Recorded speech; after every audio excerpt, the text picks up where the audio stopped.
बिस्मिल्लाहिर्रहमानिर्रहीम। अस्सलाम वालेकुम व्यूअर्स। आज आपके सामने एक नए लेक्चर के साथ मैं सबा हाजिर हूँ। ये आज आपको सामने टॉपिक तो नज़र आ रहा है, क्या है कि आज हमने पढ़ना है विटामिन ए। मैंने आपको जैसे पहले लेक्चर्स में पढ़ाया, विटामिन का इंट्रोडक्शन, क्लासिफिकेशन पढ़ी, फिर हमने कहा था ना कि हम अब विटामिन को एक एक करके एक्सप्लेन करेंगे इजी वे में, कि मतलब कि अगर आपको लॉन्ग क्वेश्चन आ जाए, एज ए MCQs आ जाए, जो मेन MCQs है आज लेक्चर में हम उसको डिस्कस करेंगे। फिर विटामिन ए के मतलब क्या क्या इंपॉर्टेंट है, हम जब सब उन चीज़ों को डिस्कस करेंगे। चलें वक्त ज़ाया किए बगैर आगाज़ करते हैं। सबसे पहले मैं स्टार्ट करती हूँ विटामिन ए के जनरल फीचर्स के बारे में, कि मतलब कि क्या क्या हमें पता होना चाहिए।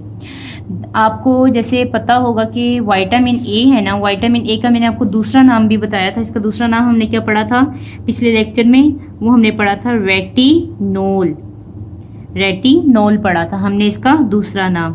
अब मैं आपको इसी से मुतालिक बताऊंगी कि एक हमारे पास ये रेटिनोल आ जाता है, फिर दूसरा हमारे पास इस पर एक नाम आएगा, ये देखिए मैं इधर ही लिख रही हूँ ना, ये आ जाएगा रेटिनल, और एक हमारे पास आ जाएगा रेटिनोइक एसिड। रेटिनोल, ये देखिए रेटिनोल आ गया, ये हमारे पास ये आ गया रेटिनल। अब एक हमारे पास ऑप्शन आ जाएगी, इसमें एक आ जाएगा हमारे पास रेटिनोइक एसिड। रेटिनोइक एसिड अब हमारे पास जो आ जाता है ये रेटिनॉल। रेटिनॉल हमारे पास आ जाती है। हमने अल्कोहल पढ़ा था ना, अल्कोहल का नोमेनक्लेचर पढ़ा तो लास्ट में OL। जब हमारे पास ये अल्कोहलिक मतलब कि जो नॉर्मल हमारे पास विटामिन ए की जो फॉर्म होती है ना, वो रेटिनॉल की फॉर्म में हमारा यूज़ होता है। हमारा ज़्यादातर जो हमारी बॉडी में यूज़ होता है वो रेटिनॉल की फॉर्म होती है। तो ये जो रेटिनॉल की फॉर्म है ये इसकी अल्कोहलिक फॉर्म है, ये अल्कोहल में आ गया। तो ये जो हमारे पास आ गया रेटिनल। रेटिनल अब आपको पता है ना LANAL लास्ट किस में आता है, एल्डिहाइड फॉर्म होगी। अब जब हम एल्डिहाइड के आगे ऑक्सीडेशन कर देते हैं तो वो फैटी एसिड की फॉर्म में आ गया, मतलब कि एसिडिक फॉर्म में आ गया। ये हमारे पास आ गई, इसकी ऑक्सीडेशन से जो एक एसिडिक फॉर्म आ जाती है वो हमारे पास आ गई रेटिनोइक एसिड। ठीक है, अब हम स्टार्ट करते हैं कि ये विटामिन ए का आपको पता होना चाहिए ना कि इसकी मतलब कि अल्कोहलिक फॉर्म में इसे रेटिनॉल कहेंगे, एल्डिहाइड फॉर्म में इसे रेटिनल कहेंगे, और एसिडिक फॉर्म में इसे हम क्या कहेंगे, रेटिनोइक एसिड कहेंगे। अब मैं इसके आपको बताती हूँ कि सोर्सेज क्या हैं। देखो ना, अब हम विटामिन ए को इस्तेमाल करते हैं तो एज ए ह्यूमन बीइंग्स हम प्लांट्स का यूज़ भी करते हैं और एनिमल्स का यूज़ भी करते हैं। जब हम सोर्सेज डिस्कस करने लगे हैं तो मैं इसमें प्लांट्स के सोर्सेज भी बताऊंगी और एनिमल सोर्स से भी बताऊंगी। पहले हम देखते हैं कि प्लांट सोर्सेज में हम देखने लगे कि इधर मैं कर देती हूँ कि ये प्लांट सोर्स आ जाएगा, इधर मैं प्लांट सोर्स के जरिए कर लेती हूँ, और इधर आज कर लूँगी एनिमल सोर्स के जरिए। अगर हम देखें प्लांट सोर्स के जरिए, अब हम रेटिनॉल के देखने लगे कि ये विटामिन ए जो हम खाते हैं प्लांट सोर्स में तो वो कैसे आता है। प्लांट सोर्स में हमारे पास आ जाती हैं कैरोटीन्स। जो प्लांट सोर्स में हमारे पास कैरोटीन्स आ जाती है ना, ये विटामिन ए का सोर्स हैं। और जो कैरोटीन्स है ना, ये MCQs के तौर पे बहुत इंपॉर्टेंट है। हम इन्हें प्रो विटामिन ए कहते हैं, प्रो विटामिन ए। देखें, प्री कहते हैं पहले आने वाला और प्रो कहते हैं बाद में, मतलब कि पहले विटामिन ए में ये जो रेटिनॉल है ना, इसके बाद प्रो कहते हैं ना बाद में आने वाला, तो इसके बाद जो आने वाला है ना ये प्रो, तो ये हमारे पास आ जाएगा क्या, प्रो विटामिन ए। अब ये हमारे पास जो ये कैरोटीन्स हैं इसके बहुत ज़्यादा हमारे पास यूज़ है। मैं ज़्यादा आपको नहीं इतना ब्रीफ एक्सप्लेन करूँगी, मेन चीज़ें बताऊँगी। ये एज ए एंटी एजिंग भी इस्तेमाल होते हैं, एंटी एजिंग। और फिर हम अगर एनिमल सोर्सेज में देख लें तो एनिमल्स में जो विटामिन ए है वो हमें एनिमल्स के लिवर से हम इसे ले लेते हैं। एनिमल के लिवर्स के अलावा जो विटामिन ए है वो इनकी किडनी में पाया जाता है। किडनी के अलावा जो हम क्रीम यूज़ करते हैं उसमें होता है। उसके अलावा फिश में होता है, और फिश में एक कॉरस्पॉन्डिंग वर्ड आपको नज़र आएगा कोलेस्ट्रम, जो कि विटामिन ए का रिचेस्ट सोर्स है। क्या, कोलेस्ट्रम, ये हमारे पास विटामिन ए का रिचेस्ट सोर्स है। ये हमारे पास अब ये क्वेश्चन राइज होता है ना कि आपको पता होना चाहिए कोलेस्ट्रम क्या है। देखिए, जब हमारे पास जो हमारे पास काऊ है वो न्यू प्रेग्नेंट होती है, उसके बाद जो उसका फर्स्ट मिल्क होता है ना, जो येलोइश कलर का होता है, वो विटामिन ए का रिचेस्ट सोर्स होता है। उसे हम क्या कहते हैं, कोलेस्ट्रम। ऐसे इसके सोर्सेज हैं। अब सोर्सेज के बाद हम देखेंगे कि विटामिन ए के मेन फंक्शंस कहाँ पे है, कि विटामिन ए का फंक्शन हमारी बॉडी में क्या है। अब हम विटामिन ए को पढ़ते हैं तो हमारी बॉडी में उसमें फंक्शन क्या है। फंक्शन से पहले हम देख लेते हैं कि इसकी एब्जॉर्प्शन का मैकेनिज्म क्या है, कहाँ कहाँ से ये एब्जॉर्ब होता है और फिर डाइजेस्ट होता है। एब्जॉर्प्शन में देखिए अब हमने कुछ भी खाना खाया है तो सबसे पहले वो कहाँ पे जाता है हमारा, हमने जो भी खाना खाया होता है वो हमारे पहले सबसे पहले जाता है किधर, इंटेस्टाइन में जाएगा।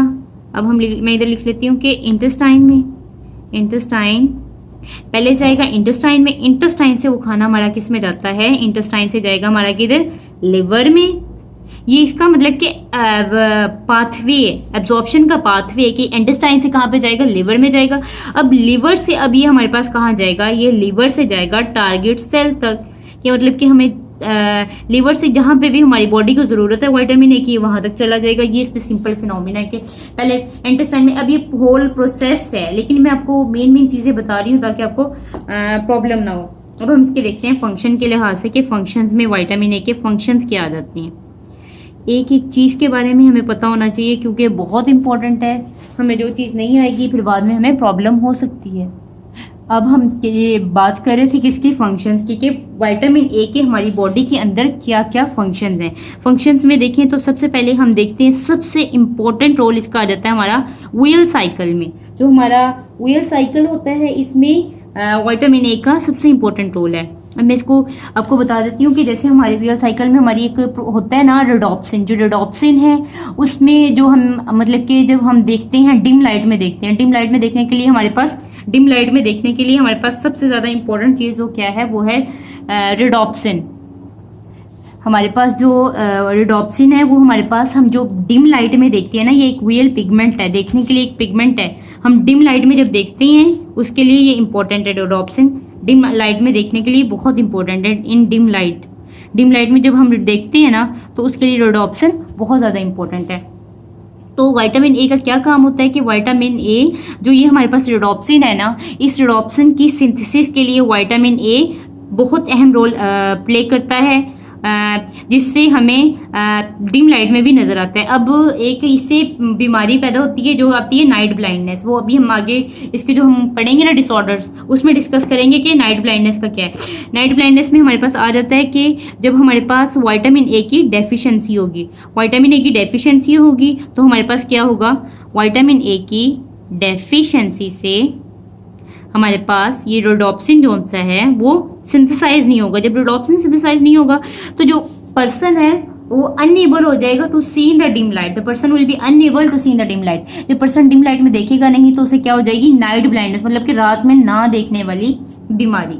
अब एक हमारे पास इसका रोल आ जाता है वील साइकिल में। अब वील साइकिल के बाद इसमें इसका बहुत इंपॉर्टेंट रोल आ जाता है रिप्रोडक्शन में। देखें एक हमारे पास विटामिन है, अब हम कहते हैं कि विटामिन को हम माइन्यूट क्वांटिटी में यूज़ करते हैं लेकिन उसके जो हमारे पास फंक्शंस हैं, एडवांटेजेस हैं वो कितने ज़्यादा हैं। रिप्रोडक्शन कितना इंपॉर्टेंट प्रोसेस है, रिप्रोडक्शन में इसका रोल आ जाएगा। देन इसका रोल हमारे पास आ जाता है ग्रोथ में। किसी भी बंदे की ग्रोथ के लिए अगर प्रॉब्लम है तो डॉक्टर रिकमेंड करते हैं ना कि मल्टीविटामिन्स लें। मल्टीविटामिन्स में विटामिन ए आ जाता है, डी के जो कि ग्रोथ के लिए है। फिर उसके बाद हमारे पास ये इसका मेटाबॉलिक रोल है, ये मेंटेन करता है क्या है, मेंटेनेंस ऑफ एपिथेलियल टिश्यू। जो हमारी बॉडी में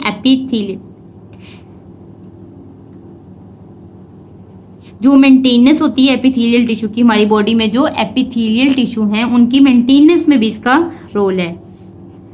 फिर इसके हमारे पास फंक्शन में आ जाएगा, इधर हम और फंक्शंस में देखते हैं तो इसका हमारे पास आ जाता है, ये हमारे पास जो क्रॉनिक डिजीजेज होती हैं हमें उनसे भी प्रिवेंट करता है, प्रिवेंशन ऑफ क्रॉनिक डिजीज।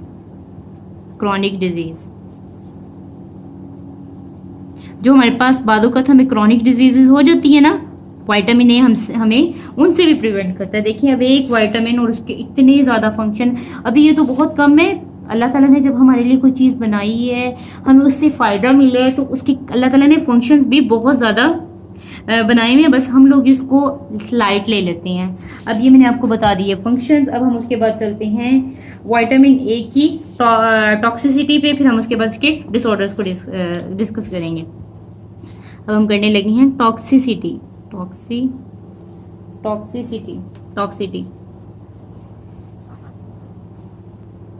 अब ये मैंने क्या लिखा है कि टॉक्सिसिटी, अगर टॉक्सिसिटी में हमारे पास क्या हो जाए, हाइपर विटामिनोसिस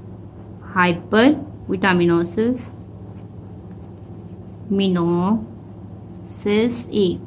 अगर विटामिन ए की हमारी बॉडी में ज़्यादा कंडीशन हो जाए तो अब अगर उसका हम रोल देखेंगे कि एक्यूट में क्या है और क्रॉनिक में क्या है, मतलब कि कम अरसे के लिए हो तो क्या रोल होगा और अगर ज़्यादा अरसे के लिए हो तो कॉमन सी बात है, अगर कम अरसे के लिए तब तो उसमें स्वेयर नहीं होंगे, लेकिन अगर ज़्यादा अरसे के लिए तो उसमें स्वेयर हमें जो डिसऑर्डर्स हैं उसका सामना करना पड़ जाता है। अगर हम इसमें एक्यूट में देखें तो एक्यूट में हमारे पास आ जाएगा कि अगर एक्यूट के लिए तो हमारी बॉडी में क्या होगा, हेडिक हो जाएगा, स्वेयर हेडिक हो जाएगा। और आ जाता है हमारे पास इसके बाद हमें क्या हो जाता है कि डिजीजनेस और नोजिया, वीकनेस, हम बहुत वीक फील करते हैं। फिर डिजीजनेस मतलब कि हर दफ़ा हम कहते हैं जैसे हम सोए रहे, सुस्ती वगैरह आ जाती है बहुत ज़्यादा। हमारे पास इसमें आ जाती है डीजनेस।